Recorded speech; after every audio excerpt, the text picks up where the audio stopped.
ำงานเก็บเงินและหูข่าวบัตรสปอร์ตแล้วเนาะโดยบัตรสปอร์ตนะแบบว่าหูแล้วราคานะ1,000 กว่าบาทนี่บ่ได้แพงกับบ้านเฮาเนาะโดยบ้านเฮาเราแพงกว่าน้องออแล้วก็แม่น แพ เลย งกว่า อันนี้นะพ่อเฮ็ด ทางเขาน่ะมันพอเฮ็ดอันนี้ก็เป็นว่าง่ายๆว่ามันก็ดีอีกแบบนึง FC เพิ่นก็แนะนำอยู่พี่น้องเนาะถ้าว่าน้องเฮ็ดพาสปอร์ตมานี่ก็เอามาก็มันก็บ่ย่านหยังถ้าว่าน้องมาแบบใบขอกใบขาวคุมื้อนี้มันแบบทางลาวยังหยังก็มันอยากเคร่งครัดถ้าเฮาออกมาไกลเนาะไกลพื้นที่แบบแต่ละบ้านก็บ่คือกันหั้นนะทางอำนาจการปกครองมันก็บ่คือกันแบบคือทางน้องว่าในคลิปเนาะคือเห็นลูกเจ้าว่าในคลิปว่านอนบ้านแม่บ่ได้บ่ว่าไปนอนห้องหอห้องแฮม คันนอนห้องหอกห้องแฮมก็คอยนี่บ่ยังให้ลูกนอนเพราะว่าคอยน่ากินฮอดลูกนะเพราะว่าอยากแบบว่าทุกข์ด้วยยากเฮาก็มาอยู่นํกันให้อยู่ร่วมกันก่อนเนาะแต่ว่าอยากเห็นหน้าลูกอยากกอดลูกอยากเว้าลูกนำลูกนะ คือสิแอนกันเบิดคืนได้แบบจ้ะเนาะทำได้มานี่แต่ว่าสิไปให้ลูกนะไปเช่าห้องอยู่ไปนอนโรงแรมเลยจักสิมีเงินเท่าใดหั่นนะแต่ว่าเงินใช้จ่ายเฮาก็บ่เพียงพอแล้วไปนอนโรงแรมเนี่ยโยกอันนี้ว่าง่ายๆแบบนี้เอรำเลยคือว่าในความคิดของน้องนั้นว่าในหมู่ครูเนาะอยู่ทางนั้นบางเทื่อบางทีเพิ่นเบิ่งโลกโซเชียลหลายมานอนบ้านนอนเฮือนน่ะย่านถึกจับถึกหยังหั่นนะบัดนี้ในความเป็นจริงนั้นถ้าว่าน้องมาถูกต้องแบบว่ามีวัดมีหยังจับดีแล้วก็เฮาน่ะเป็นแม่เขาอยู่แล้วแต่ก็มานอนอยู่พี่ก็บ่เป็นหยังแม่นเป็นแม่กับลูกเนาะแม่กับลูกแค่ว่าเขามีสัญชาติไทยชื่อแต่แม่เป็นคนลาวเพราะว่าต่อไปนี่สมมุติว่าเนาะเจ้าฮู้จักฮู้ข่าวกันแล้วเจ้าจดเข้ามาสัญชาติลาวเฮาอีกก็ได้เด้2สัญชาติได้ต้องการแนวนี้นะถ้าลูกมานะและให้เอาใบอันแจ้งเกิดเขานำมานำแม่แล้วก็นี่สิไปแล่นเฮ็ดให้ลูกนะแต่ว่าจดเขาใบชะบโนครัวนำคอยนี้โดยแล้วก็แบบว่าให้มันเป็นคนสองชาตินะแม่ได้คือกันแม่ใกล้กว่านาทีนั้นโดยนี่ว่าน้องก็ยังบ่เข้าใจได้เฮาเห็นในคลิปว่าเห็นน้องไม้ว่าเมื่อได้นอนบ้านแม่ไม่ได้ไปนอนอยู่ที่โรงแรมอย่างนี้นะแต่ว่ามันทั้งเทื่อก็อาจจะเบิ่งคลิปเบิ่งอย่างหลายเพราะว่าในช่วงนั้นก็มีข่าวบ่แม่นเอ้ยบ่โทรมานะจะจับเห็นบ่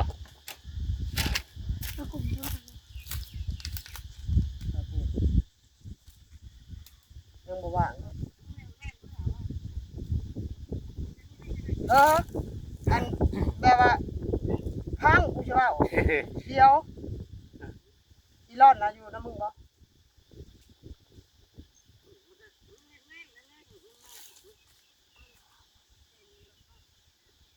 ไม่ได้จังคุยก็ได้คำว่าบ่มีเวีย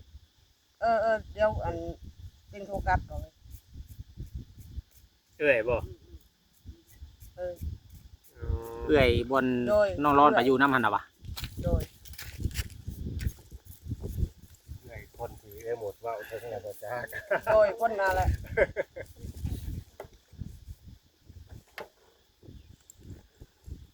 บ่ได้โทรมาแต่เฮิงเลยเติมทีกับหูข่าวแบบว่าทางน้องคนนี้ผมพ่อกับลูกเนาะก็เลยอยากโทรมาคุยมาแอนกันอยากถามเบิ้งวันนี้เจ้าอธิบายให้ลูกฟังอยู่บ่อนวานมานอนที่ได้บ่เป็นยังจังกันทีอธิบายบ่แต่ว่ายังบ่ได้อธิบายให้ลูกคืนมาแรงนี่แหละคันมาถูกต้องนี่ได้อยู่ข่อยว่าเนาะได้เฮาเป็นแม่เป็นลูกกันมาพาสปอร์ตนี่มันง่ายเลยแต่ว่าเจ้ามาใบข่าวนี่มันอย่างเงี้ยเพราะว่าขณะเฮาไปไทยนี่ก็เฮาไปไกลไปเกินเขตก็ยังบ่ได้เนาะมันก็มีขอบเขตให้แม่คือกันอันนี้ก็อยู่ในแขวงชวนาเขตนี่ได้แต่ว่าให้มันมาอยู่นำแม่ให้นานๆเจ้าสิให้ลูกอยู่นำจักมื้อเรื่องอันในความคิดเจ้านะแต่ว่าใจลูกนี่จักมันสิพร้อมอยู่นำเฮาจักมื้อก็บ่จัก1มากับเขาเป็นคนเฮ็ดเวียกเฮ็ดงานเนาะโดย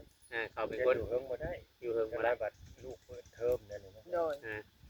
อันนี้เจ้าก็ต้องเข้าใจลูกนำนะ โดย เพราะว่าลูกเขาสิเข้าโรงเรียนเนาะเพราะว่าเขาว่าเฮ็ดเวียกอีกบัดนี้แต่ละมื้อเขาบ่ได้อยู่ซื่อคือคนบ้านเฮา แม่ นะ น โดย ตื่นมาเนี่ยต้องหาเล่นเฮ็ดเวียก เพ งาน ราะว่า ทำ เพราะว่าอยู่พุ่นบ่ได้เฮ็ดนาเนาะ โอ้ยน่ากินข้าวเจ้าเลย แม่น การเฮ็ดงาน บ่ได้เฮ็ดนาคือทางเฮาได้ แม่น อาชีพหลักเขาคือเฮ็ดเวียกหาเงินซื้อข้าวกิน ก็ง่ายๆว่าหาก็ได้คุยกัน2มื้อนี่ก็คุยกันไปหลายเติบแล้วเนาะ โดย ถามกันแบบว่าเพื่อความหักความเพลงเขาอันนั้นแหละเพราะว่าหมู่คู่หรือว่าผู้ใดคนฮู้จักเจ้าก็ยังอยู่หั่นก็ของนี้มันเป็นหมู่บ้านแท้เนาะ โดย มาคุยมาเอ็นน้ำลายคน โดยเมื่อคืนนี่ก็เป็นแบบว่าอันหลายคนนะป้าลุงก็ได้คุยเมื่อคืน อืม เขาก็ยังกินฮอดคิดถึงหั่นนะ อืมอาจจะมีความดีต่อกันหลายอย่างเนาะ โดย อ่า อยู่นั่นก็แบบว่าบ่ได้ผิดกับไผบ่ได้เถียงกับไผเหมือนกัน โอ้ มีแต่ความดีต่อเขา โอ้ เขาจะมีความคิดฮอด บ่ง่ายอันนี้เฮาก็เชื่อเจ้าอยู่บ่ง่ายซะคือชุมเฮาเข้ามาเนี่ยเฮ็ดอยู่เฮ็ดกินมาหยังคำว่า แบบว่าต้อนรับ ต้อนรับเสมอแบบว่าคำคือผู้ทั้งคนนี่บ่สนใจนี่อยู่พุ่นกับบางเทื่อบางที่กับหมู่คู่ก็อาจสิติดเจ้าแบบนี้ แม่น อ่า มีหยังก็ได้กินน้ำ แม่น แม่น เฮามีน้ำใจต่อหมู่ แล้วว่าหมู่ มีน้ำใจต่อเฮา งานน่ะกันหลายนะเขาก็มีความคิดฮอดคนอยู่ โดยแต่อัน FC ผู้เพิ่นเบิ่งนี่เพิ่นก็ยังว่าโอ้ยไปเบิ่งหลายเมืองหลายบ้านนี่ตามที่ข่อยเบิ่งมานี่สิมีแต่ทั้งอันลุงปอนกับมันเอ้ยล่ำนี่แหละเพิ่นว่าแบบคือว่า แบบว่า นั่งแน่นกับอันยูทูบเบอร์กลัวหมู่เพิ่นว่ามีหยังก็ให้กินย่านแต่บ่ได้กินหั้นนะ ตัวเองบ่ได้กินขอเพียงแต่หมู่ได้กินเนาะ แบบว่าหมู่เขามาหาแล้วคือว่ามีแต่ความดีแบบว่าจะต้อนรับหมู่นะแต่ว่ามีหยังก็แบบว่าแจวก็ย่อนะเขา โดย หมู่จะกินแล้วก็กินบ่จะกินแล้วก็คะแนนเฮาย่อหมู่ โดยเฮาก็สำเฮามีเนาะ เฮาบ่มีว่ะ โดย ขนาดเอากระโปรงให้ยาวเงินเนี่ยเรายังมาเอาคือลุงปอน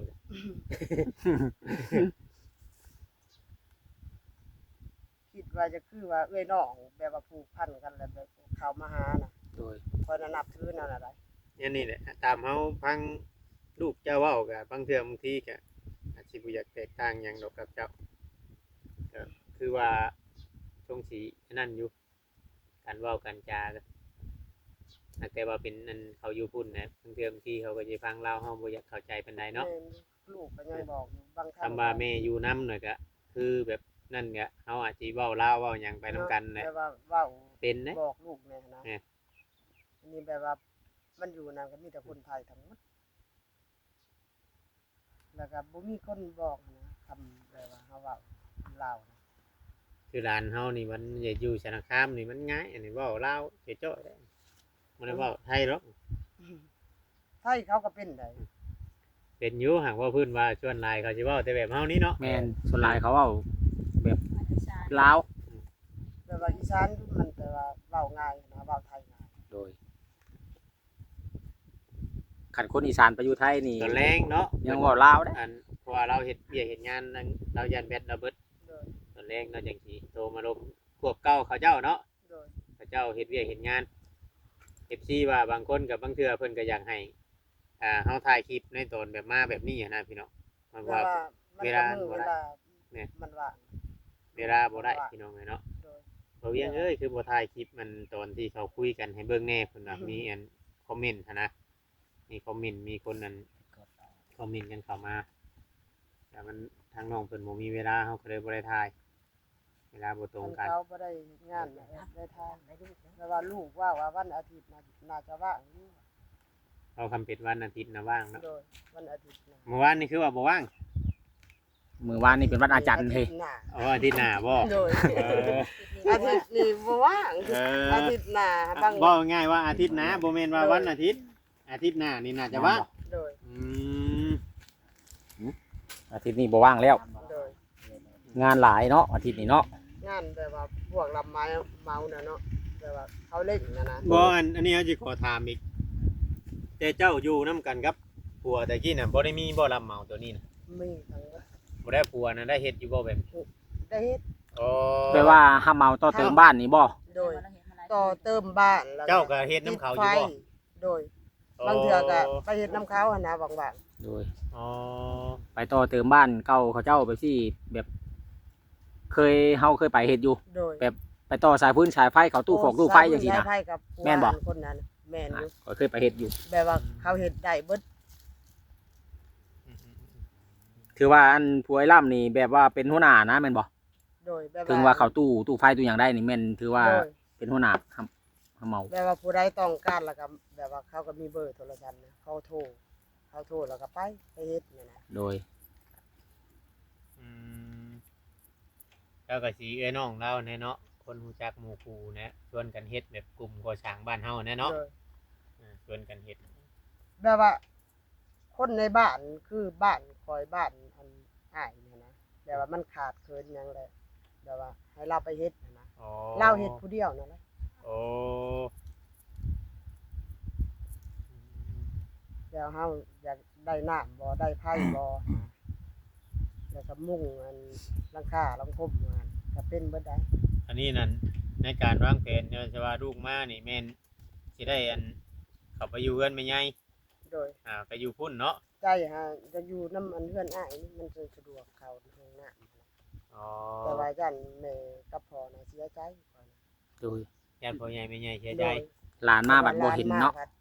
มันยังไปเอาไปอยู่เฮือนอ้ายเพราะว่านะ เพื่อนพ่อแม่ก็มี โดย ยันพ่อแม่ บ่ ว่า อันนี้ นี่ เรื่องนี้เฮาก็คุยกันกับเพิ่นน่ะเพิ่นเข้าใจเป็นว่าง่ายๆว่าเฮานอนหนี้คือว่าตอนเว้นเฮาเข้าไปเล่นน้ำเพิ่นก็สิเป็นหยังสมมุติเนาะ ก็ได้ ก็คอยก็ยังบ่ได้คุยกับ โดย พ่อแม่นะแต่ว่า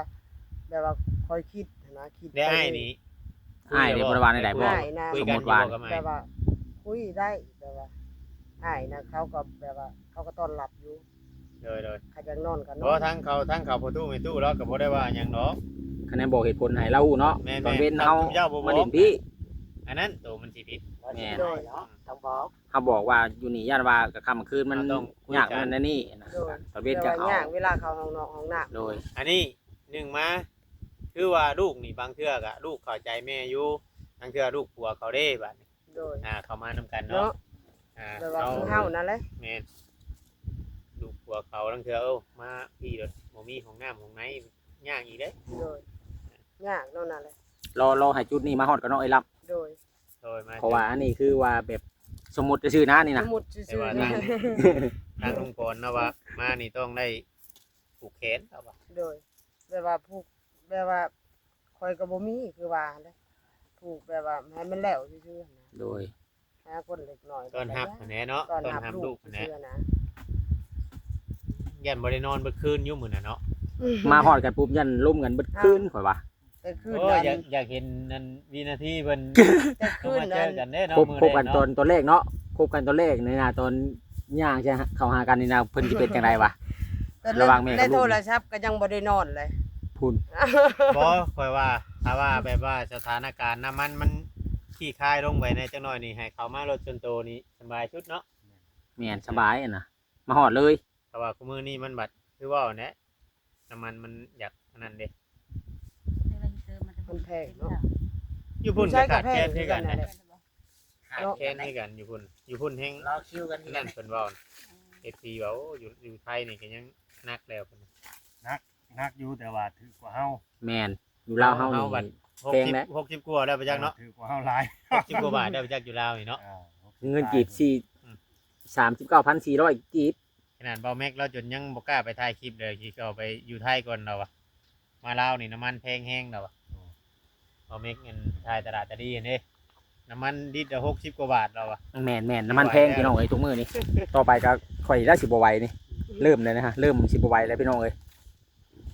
ไปอยู่จันยันแต่บ่มีขายเฮาเนาะบ่ล่ะ มันบ่มีขายแล้วมันบ่ไหวนะ ไว้ก็บ่ได้ได้ข่อยลูกข่อยอยู่ใกล้ได้จ้ะ บ่ไหวแล้วพี่น้องบางคืออันบ่ลาวบ่เวียงใครอยู่ชื่อ